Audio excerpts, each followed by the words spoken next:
Doctor ortho Ayurvedic oil and capsule. अब दर्द भी घुटने टेकेगा। रांची में सीएम सोरेन ने की उच्च स्तरीय समीक्षा बैठक। दावोस यूके दौरे के बाद निवेश पर मुख्यमंत्री ने दिया बल।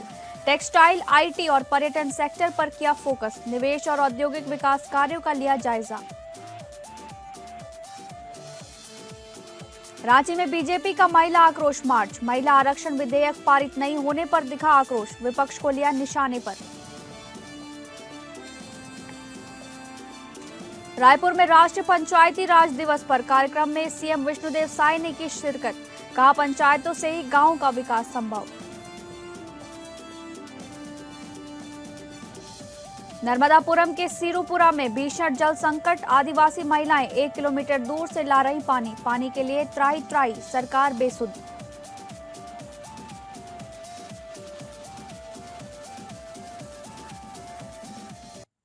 नमस्कार, आप सभी का स्वागत है स्टेट लाइव में। मैं हूं आपके साथ शालिनी राणा। शुरुआत करेंगे स्टेट लाइव की झारखंड की खबरों से।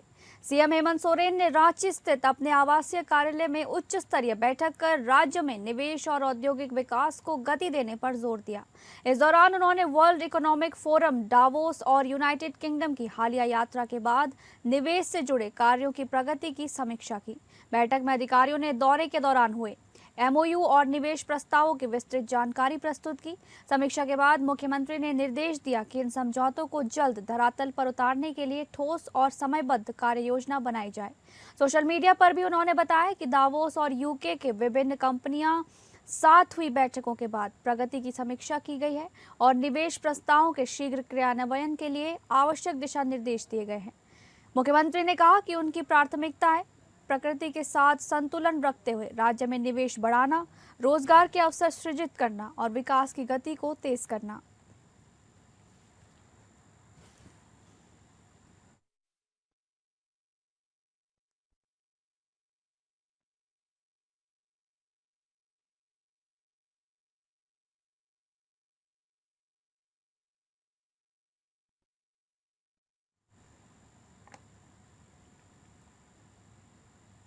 झारखंड की राजधानी रांची में भारतीय जनता पार्टी की ओर से महिला आक्रोश मार्च का आयोजन किया गया है, जिसके तहत संसद के विशेष सत्र में महिला आरक्षण विधेयक के पारित नहीं होने पर विपक्षी दलों के रुख का जमकर विरोध किया जा रहा है।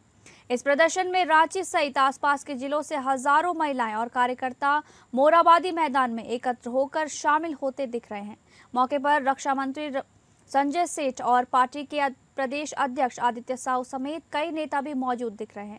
इस बीच संजय सेठ ने आरोप लगाया है कि विपक्ष ने महिलाओं के साथ विश्वासघात किया है, तो वहीं प्रदेश अध्यक्ष आदित्य साहू ने कांग्रेस, राजद, झामुमो एवं इंडी गठबंधन के सभी दलों को महिला विरोधी बताते हुए मंच पर से जोरदार प्रहार किया है। इन ईडी गठबंधन वालों को बतलाए कि हम महिलाएं अबला नहीं सबला हैं, हम उनमें से नहीं हैं जो प्रताड़ित करने पर महिलाएं आज आक्रोशित होकर के सड़कों पर उतरेंगे। ऐसी हमारी बहन अन्नपूर्णा देवी जी बैठी हुई हैं। हम सभी बहनों का स्वागत करते हैं, अभिनंदन करते हैं। हमारे मजबूत कंधे ऐसे। अखिल भारतीय कांग्रेस कमेटी के स्थायी आमंत्रित सदस्य सह झारखंड के प्रभारी के राजू का आज दिल्ली से रांची पहुंच चुके हैं।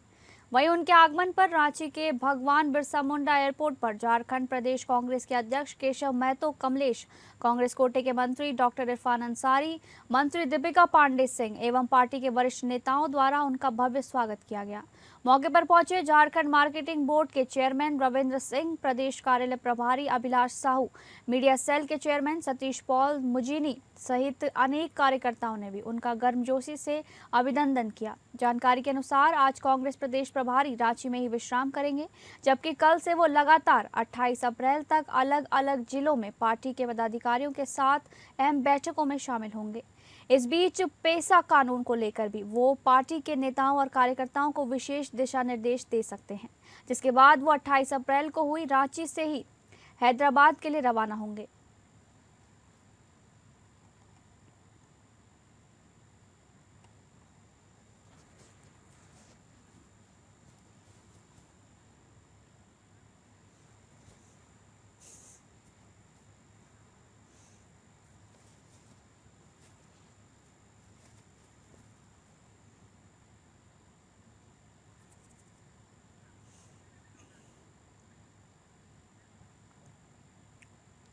पुरी के जगन्नाथ मंदिर की तर्ज पर बनाए गए रांची के ऐतिहासिक जगन्नाथ मंदिर में तैनात गार्ड बिरसा मुंडा की कल सुबह निर्मम तरीके से मंदिर परिसर में ही हत्या कर दी गई है, जिसके तुरंत बाद मौके पर पहुंची पुलिस ने पूरे इलाके को घेरकर कार्रवाई शुरू कर अब 4 अभियुक्तों को हिरासत में ले लिया है। तो वहीं शव को कब्जे में लेकर पोस्टमार्टम के लिए कब्जे में लेकर कल भेज दिया गया था। प्राथमिक जांच के अनुसार चोरी के इरादे से कुछ चोर मंदिर परिसर में घुसे थे। इसी दौरान गार्ड की उन्होंने हत्या कर दी थी। इस मामले की जांच में पुलिस को मंदिर की एक दान पेटी से पैसे चोरी होने के संकेत भी मिले, जिससे इस वारदात के पीछे चोरी की मंशा नजर आई। इसी बीच मंदिर के एक सेवक ने बताया कि पूरे परिसर में लगे सीसीटीवी कैमरों की फुटेज खंगाली गई है। वहीं रांची के एसएसपी राकेश रंजन ने खुद घटनास्थल पर पहुंचकर जांच का जायजा लेते हुए पत्रकारों से बातचीत की। बता दें कि रांची समेत पूरे झारखंड में प्रसिद्ध जगन्नाथ मंदिर राज्य की आस्था और पहचान का प्रमुख केंद्र माना जाता है। ये पहाड़ी पर स्थित है, जो स्थापत्य शैली के लिए प्रसिद्ध है और वहां हर साल भव्य रथ यात्रा का आयोजन होता है, जिसमें हजारों श्रद्धालु शामिल होते हैं।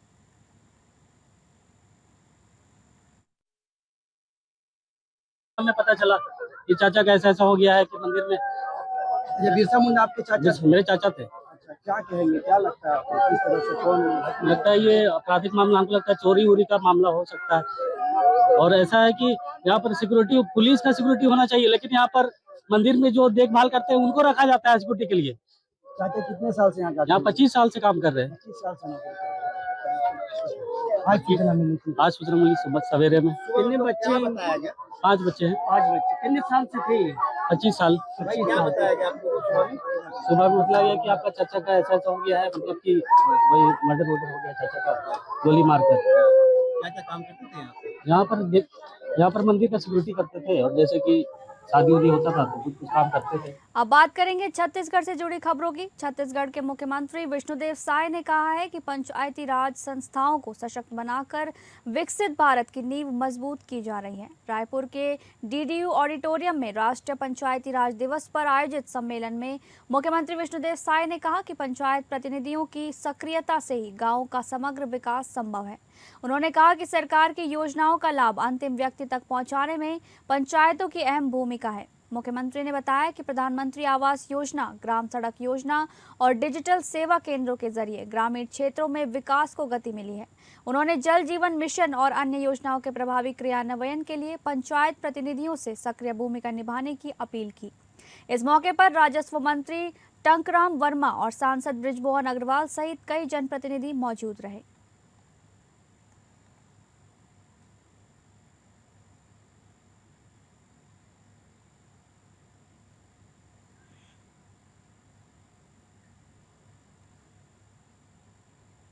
छत्तीसगढ़ के उप मुख्यमंत्री अरुण साव 3 दिवसीय चिंतन शिविर में शामिल होने श्रीनगर रवाना हो गए हैं। इस दौरान उन्होंने खेल विकास और राजनीतिक मुद्दों पर भी बयान दिया। उप मुख्यमंत्री अरुण साव श्रीनगर में केंद्रीय खेल मंत्रालय के 3 दिवसीय चिंतन शिविर में शामिल होने के लिए रवाना हो चुके हैं। रवाना होने से पहले उन्होंने बताया कि इस शिविर में सभी राज्यों के खेल मंत्री और अधिकारी मिलकर खेलों के विकास और खिलाड़ियों की बेहतरी पर मंथन करेंगे। 3 दिवसीय चिंतन शिविर है। 24, 25 और 26 खेल विभाग का। खेल मंत्री माननीय डॉक्टर मनसुख मांडविया जी ने आने वाले समय में खेल को लेकर क्या क्या काम करने चाहिए, कैसे खेल और खिलाड़ियों की तरक्की और बेहतरी करें, इसको लेकर ये चिंतन शिविर का आयोजन हो रहा है। और निश्चित रूप से इस चिंतन शिविर से आने वाले समय में खेल और खिलाड़ियों की बेहतरी के लिए योजना बनेगी, काम होगा। और प्रधानमंत्री माननीय नरेंद्र मोदी जी का जो विजन है 2047 तक विकसित भारत बनाने का, तो 2047 तक खेल के क्षेत्र में भी दुनिया में हमारा देश अग्रणी बने, इस दिशा में योजना बनाकर काम हो रहा है और उसका अच्छा परिणाम आने वाले समय में दिखेगा। एमसीबी जिले के चिरमिरी में आयोजित प्रेस वार्ता में विधायक गोमती साय ने महिला आरक्षण बिल को लेकर विपक्ष पर तीखा हमला बोला। चिरमिरी के भाजपा मंडल कार्यालय में पत्रकारों से चर्चा करते हुए विधायक गोमती साय ने कहा कि महिला आरक्षण बिल का विरोध कर इंडिया गठबंधन देश की महिलाओं के साथ अन्याय कर रहा है। उन्होंने आरोप लगाया कि कांग्रेस ने हमेशा महिला सशक्तिकरण की बात की, लेकिन जब 33% आरक्षण देने का अवसर मिला गया तो तब उसका विरोध किया गया। गोमती साय ने कहा कि इस बिल के पास होने से संसद और विधानसभा में महिलाओं की भागीदारी बढ़ती।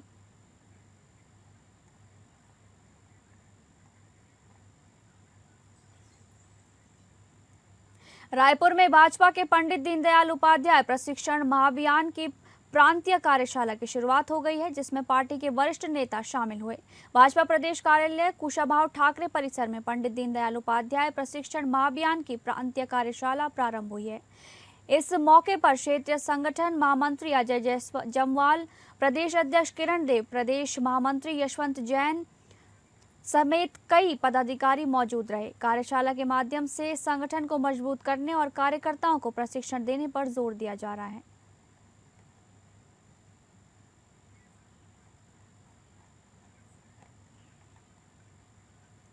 प्रवर्तन निदेशालय की कार्रवाई को लेकर कांग्रेस ने केंद्र और राज्य सरकार पर सवाल उठाए हैं। कांग्रेस प्रवक्ता सुशील आनंद शुक्ला ने कहा कि ईडी का इस्तेमाल विपक्ष को निशाना बनाने के लिए किया जा रहा है।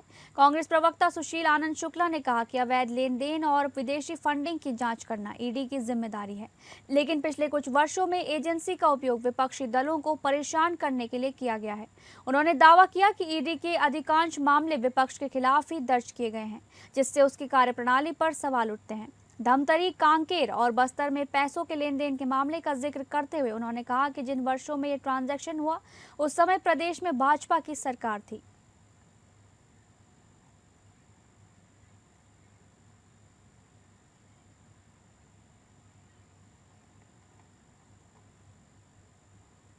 जशपुर जिले के पत्थल गांव में सड़क सुरक्षा को लेकर भव्य बाइक रैली निकाली गई, जिसमें पुलिस प्रशासन और सैकड़ों लोगों ने हिस्सा लेकर जागरूकता का संदेश दिया। पत्थल शहर में सड़क सुरक्षा अभियान के तहत सैकड़ों लोगों ने हेलमेट पहनकर बाइक रैली निकाली और लोगों का यातायात नियमों के पालन के लिए जागरूक किया। रैली शहर के प्रमुख मार्गों से होते हुए मैरिज गार्डन पहुंचकर समाप्त हुई, जहां लोगों को हेलमेट पहनने और नियमों का पालन करने की शपथ दिलाई गई। इस दौरान डीआईजी एवं एसएसपी डॉक्टर लाल उम्मेद सिंह ने कहा कि हेलमेट केवल औपचारिकता नहीं बल्कि जीवन सुरक्षा के लिए जरूरी है और नशे में वाहन चलाना दुर्घटनाओं का बड़ा कारण है।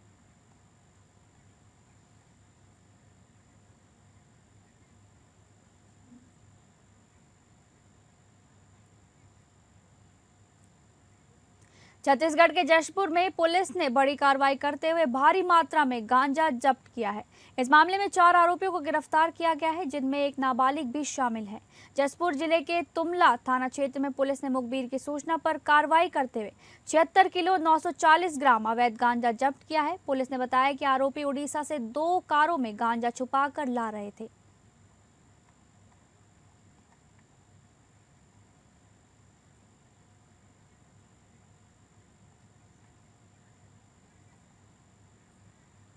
खबरों में आगे बढ़ेंगे और बात करेंगे मध्य प्रदेश से जुड़ी खबरों का।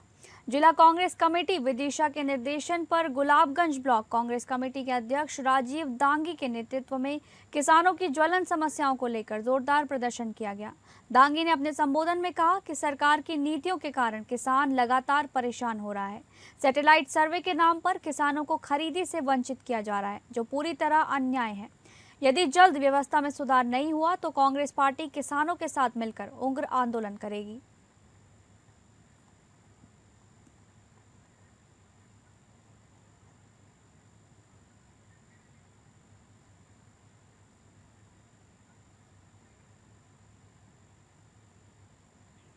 मध्य प्रदेश शासन की लोक स्वास्थ्य यांत्रिकी मंत्री संपतिया उघी के नर्मदापुरम दौरे के दौरान राजनीतिक और प्रशासनिक गतिविधियां तेज रहीं। उन्होंने भाजपा कार्यालय में आयोजित पत्रकार वार्ता को संबोधित करते हुए विपक्ष पर तीखा हमला बोला और नारी शक्ति से जुड़े मुद्दों पर अपनी बात रखी। मंत्री संपतिया उइके ने पत्रकार वार्ता में कांग्रेस सहित अन्य विपक्षी दलों पर महिलाओं के सम्मान को लेकर गंभीर आरोप लगाए। दौरे के दौरान मंत्री ने सर्किट हाउस में लोक स्वास्थ्य यांत्रिकी विभाग की समीक्षा बैठक भी ली। बैठक में जल जीवन मिशन के तहत ग्रामीण क्षेत्रों में चल रही पेयजल योजनाओं की प्रगति की विस्तृत समीक्षा की गई। इस दौरान कई स्थानों पर कार्य में लापरवाही और देरी सामने आई, जिस पर मंत्री ने नाराजगी जताई। उन्होंने अधिकारियों को स्पष्ट निर्देश दिए कि सभी अधूरे कार्यों को तय समय सीमा में पूर्ण किया जाए और गुणवत्ता से कोई समझौता न हो। मंत्री ने बताया कि जिन ठेकेदारों ने कार्य अधूरा छोड़ दिया था, उनके खिलाफ कड़ी कार्रवाई करते हुए 18 ठेकेदारों को ब्लैकलिस्ट कर दिया गया है।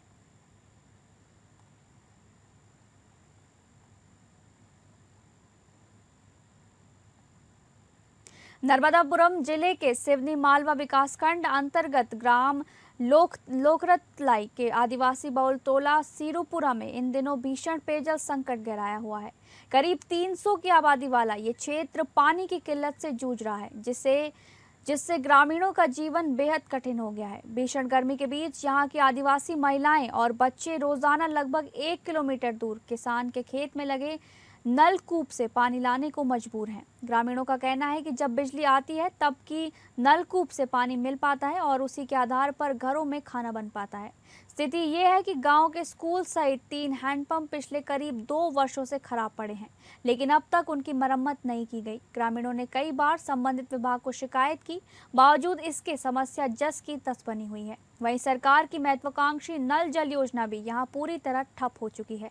पिछले 4 महीनों से पानी का स्रोत सूख जाने के कारण सप्लाई बंद है, जिससे ग्रामीणों की उम्मीदें भी टूटती नजर आ रही हैं। ग्रामीणों ने प्रशासन से जल्द पेयजल व्यवस्था दुरुस्त कराने की मांग की है, ताकि इस भीषण गर्मी में उन्हें राहत मिल सके।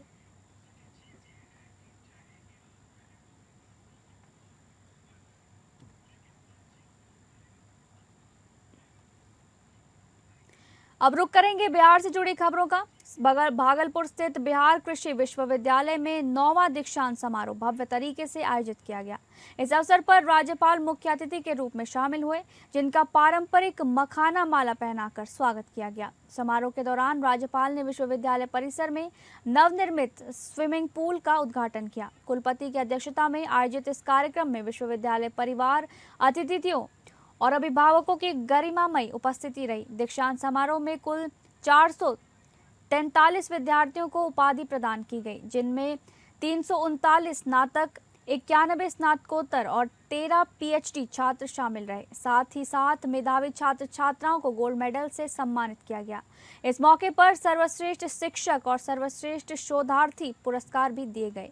विद्यार्थियों ने पारंपरिक परिधान में समारोह की गरिमा बढ़ाई। विश्वविद्यालय द्वारा दिए गए प्रमाण पत्र आधुनिक सुरक्षा फीचर्स जैसे माइक्रो प्रिंटिंग और QR कोड से लैस रहे और सभी प्रमाण पत्र डिजी लॉकर पर भी उपलब्ध कराए गए। यह आयोजन विद्यार्थियों के लिए गौरव का क्षण होने के साथ ही उनके उज्जवल भविष्य की नई शुरुआत साबित हुई। यह आयोजन विद्यार्थियों के लिए गौरव का क्षण होने के साथ उज्जवल रहे। चीन की इकोनॉमी जो है 18 से 20 ट्रिलियन पहुंच चुकी है। अमेरिका से तब भी 12 से 13 ट्रिलियन डॉलर कम है, मगर आज 18 से 20 ट्रिलियन डॉलर पहुंच गई है, second largest economy of the world. क्योंकि ये एक जरिया इस्तेमाल किया, यही जरिया हम अब कोशिश कर रहे हैं इस्तेमाल करने की विकसित भारत के लिए, जिसके अंदर टेक्नोलॉजी, और ज्यादातर लोग बात नहीं करते हैं इसकी कि टेक्नोलॉजी के अंदर सिर्फ हार्डवेयर टेक्नोलॉजी नहीं, मगर ये उत्पादन के लिए आपको एग्रीकल्चर टेक्नोलॉजी ये इस्तेमाल करनी पड़ेगी। जैसी जनसंख्या बढ़ेगी, आपकी जनसंख्या बढ़ती जाएगी, फुटप्रिंट बढ़ता जाएगा, आपको और ज्यादा उत्पादन, खाने पीने का उत्पादन करना पड़ेगा, हाई क्वालिटी उत्पादन करना पड़ेगा, इसी को आपको एक्सपोर्ट करना पड़ेगा। एक्सपोर्ट की वजह से आपका ग्रोथ और बढ़ेगा। कटिहार जिले में नशे के बढ़ते कारोबार पर अंकुश लगाने के लिए पुलिस ने अभियान तेज कर दिया है। इसी कड़ी में कुर्सेला थाना पुलिस ने 13.5 किलोग्राम गांजा के साथ एक तस्कर को गिरफ्तार कर नशा तस्करी के नेटवर्क पर बड़ा प्रहार किया है। अब पुलिस इस पूरे मामले को सिर्फ एक गिरफ्तारी तक सीमित न रखते हुए इसके पीछे सक्रिय गिरोह की तलाश में जुट गई है। पुलिस को गुप्त सूचना मिली थी कि एक व्यक्ति SH77 कॉलेज रोड के रास्ते अवैध मादक पदार्थ की खेप लेकर गुजरने वाला है। सूचना के आधार पर त्वरित कार्रवाई करते हुए पुलिस टीम ने इलाके में घेराबंदी की। पुलिस को देखते ही संदिग्ध युवक भागने लगा, लेकिन जवानों ने पीछा कर उसे दबोच लिया। गिरफ्तार युवक की पहचान नीतीश कुमार के रूप में हुई है। तलाशी के दौरान उसके पास से 13.5 किलोग्राम गांजा बरामद किया गया।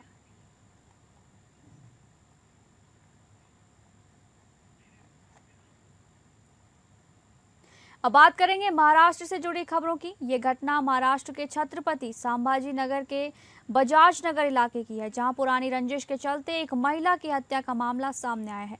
पुलिस के अनुसार शैला नाम की महिला साधना के घर पहुंची। उस समय साधना घर पर नहीं थी और उनकी सास मौजूद थी। कुछ समय बाद साधना के लौटने पर दोनों के बीच विवाद शुरू हो गया, जो जल्द ही हिंसक हो गया। प्रारंभिक रिपोर्टों के मुताबिक स्थिति को नियंत्रित करने के दौरान पहले धमकी और फिर रासायनिक स्प्रे जैसे तरीकों का इस्तेमाल हुआ, जिससे घर में मौजूद लोगों को असुविधा हुई।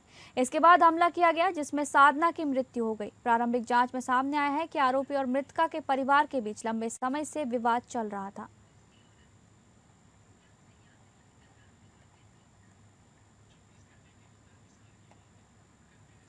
फिलहाल स्टेट लाइव में बस इतना ही। नमस्कार।